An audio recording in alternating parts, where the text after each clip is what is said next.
A lot of people ask me the best way to portion out spaghetti. Make a ton, have easy leftovers. That's my motto. For everything, that's my motto.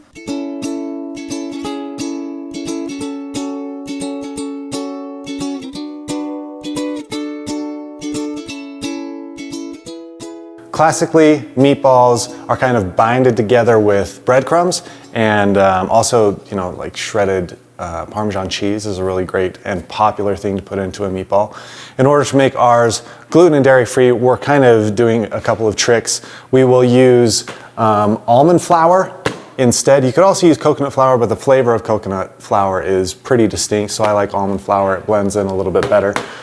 Still going to use eggs along with that to help bind it, but the mix of meat we use is also very, very important. So this is 2 pounds of ground beef and about 19 ounces, 5 links of Italian sausage that we're going to use. That's going to give us a lot of the Italian flavor without having to use, Italian breadcrumbs. And the sausage actually helps bind it all together because it's a little bit higher fat. So first thing we're going to do, get some flavor that we can add into this with our onion.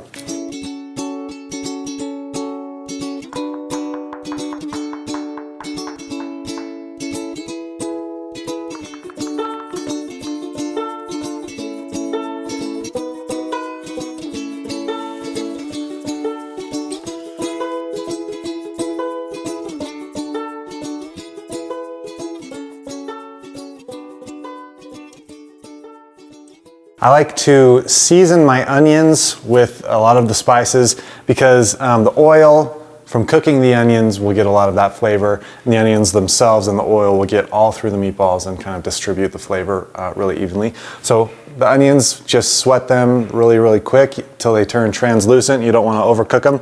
To the meat here, I'm going to add almond flour as my binder. The egg yolks will help with that. We have some Worcestershire sauce, which is not a traditionally Italian ingredient, but works really well with bringing up some of these flavors. We'll add all of that stuff along with our onions that we've sauteed.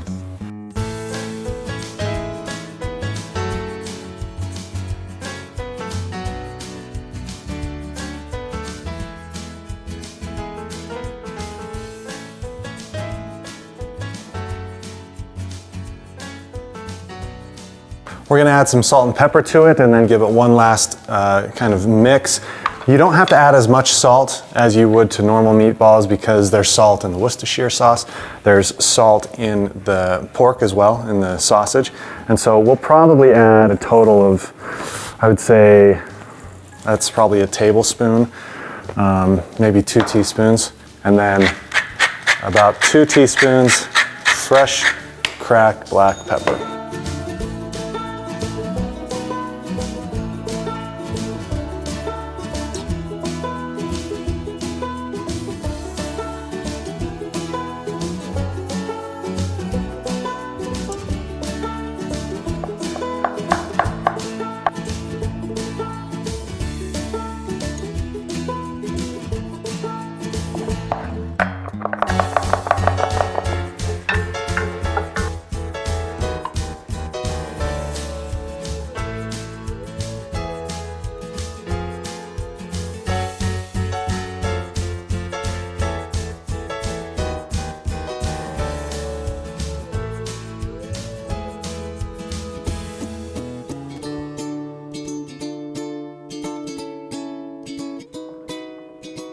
So the orange juice and zest may seem a little weird. Some people might be afraid that it'll make it too acidic because of the tomato and the orange, but tomato and orange goes perfectly together. And as long as you use fresh orange juice, I actually prefer a Cara orange.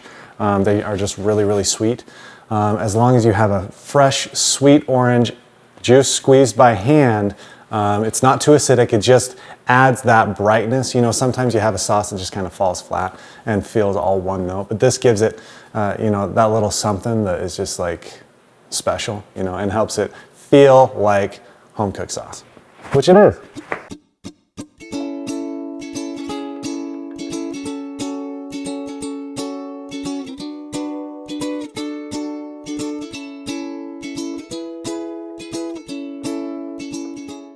If you've ever studied classic like French cooking technique, they have their mother sauces, and one of them is a tomato sauce. In that classic preparation of a tomato sauce, you add grated carrot. Because of the sweetness and that it adds to the sauce, and it kind of takes out some of the harshness from the tomatoes. So I add, not grated carrot, but I'm just gonna peel this carrot, cut it up into a few pieces, and add it to the sauce. That'll kind of draw out some of that harshness, replace it with a little bit of sweetness. I'm gonna add this, a little bit of sugar right now, and then we'll check on our meatballs.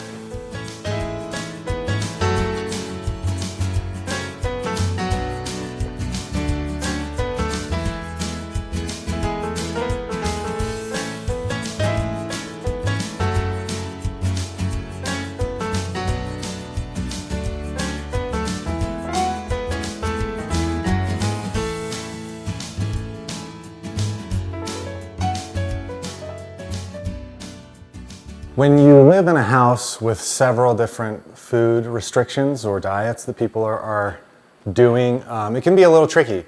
I love this meal because it's very easy to kind of adapt to a lot of different people. My theory on that is you take the hardest part of a meal and you make it so everybody can enjoy it, and then you can do multiple versions of kind of the easier part. Easier part being the noodles. I've got some regular spaghetti here that I'll just cook for our daughters, and then I have a spaghetti squash for me and my wife. For the spaghetti, I have a pot of boiling water going. I have seasoned it with a lot of salt. There's kind of the Italian trick that you want your pasta water to taste like the ocean, so you want it to be very salty. And then I've added a little bit of olive oil and some red wine vinegar. White wine vinegar works well also. Once that comes to a boil, I'll pop the spaghetti in, but while that's doing that, let's get our spaghetti squash ready.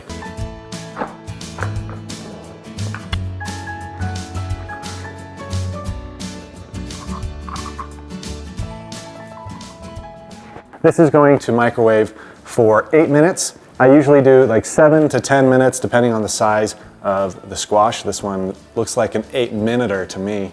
These are the things that make a sauce taste fresh. And if I use like store-bought canned sauce, I always add a squeeze of fresh orange juice and fresh basil to just wake it up.